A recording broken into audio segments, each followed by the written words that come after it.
Galbay 495.000 didatangi DC sampai ke rumah.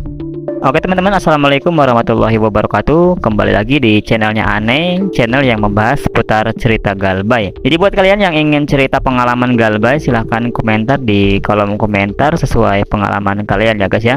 Oke, jadi baru-baru ini ada teman kita yang Galbay di aplikasi Shopee ya guys ya. Dia menceritakan keluh kesahnya ke grup Facebook dengan memberikan caption, Galbay cuma 495.000 disamperin, untung orangnya nggak rese, untuk inisialnya Shopee. Nah mungkin dia hanya mengira kalau Galbay sebesar itu tidak didatangi DC guys ya. Namun nyatanya asumsi itu dibantahkan langsung karena buktinya DC lapangan datang dan menemui orang tersebut ya guys ya. Jadi posisi abang ini lokasinya di Jakarta Selatan, sehingga besar kemungkinan DC lebih mudah untuk menelusuri alamat yang sudah terdaftar di pinjaman online seperti Shopee ini. Akan tetapi tidak semuanya DC Shopee itu datang ke rumah ya teman-teman. Saya juga pengalaman di S-Pinjam lokasi Jabar, masih Jabar ya, Jawa Barat.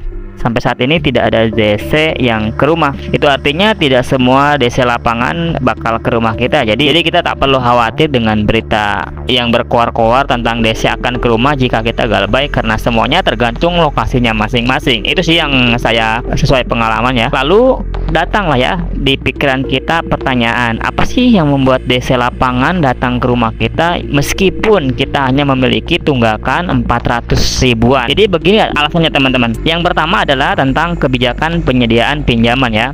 Jadi beberapa penyediaan pinjaman memiliki kebijakan tegas untuk menindak semua tunggakan ya, tanpa memandang jumlahnya itu.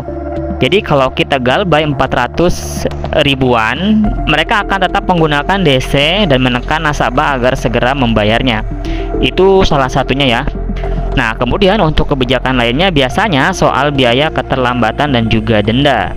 Jadi jika kita Galbay, jumlah tunggakan bisa bertambah karena bunga dan juga dendanya sesuai keterlambatan. Total tagihan yang kecil awalnya mungkin jadi besar juga ya, sehingga perusahaan memang merasa perlu mengambil tindakan. Oleh karena itu, kita tak perlu takut karena memang itu kebijakan dari perusahaan itu sendiri ya.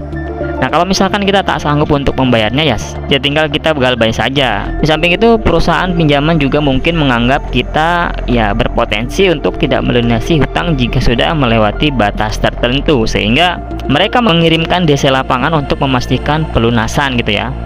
Jadi tetap tenang dan jangan panik ketika DC lapangan ke rumah. Teman-teman tinggal ajak ngopi aja dan berbicara baik-baik jika teman-teman sudah tak sanggup bayar karena ada uang yang sudah digunakan ya. Nah, jika di sini teman-teman menemukan DC yang melakukan kekerasan terhadap nasabah, teman-teman bisa melaporkan DC yang melanggar aturan. Nah, jika DC bertindak kasar ataupun mengancam atau sampai memperlakukan teman-teman, laporkan saja ke OJK, yaitu ke Otoritas Jasa Keuangan, melalui kontak resmi di 157 ya teman-teman. Kemudian catat semua interaksi dengan DC melalui rekaman untuk menjadikan bahan bukti dan juga jaminan pelanggaran hukum. Oke, jadi itu saja saran dari saya. Mungkin kurang lebihnya mohon dimaafkan dan sampai jumpa kembali di video berikutnya.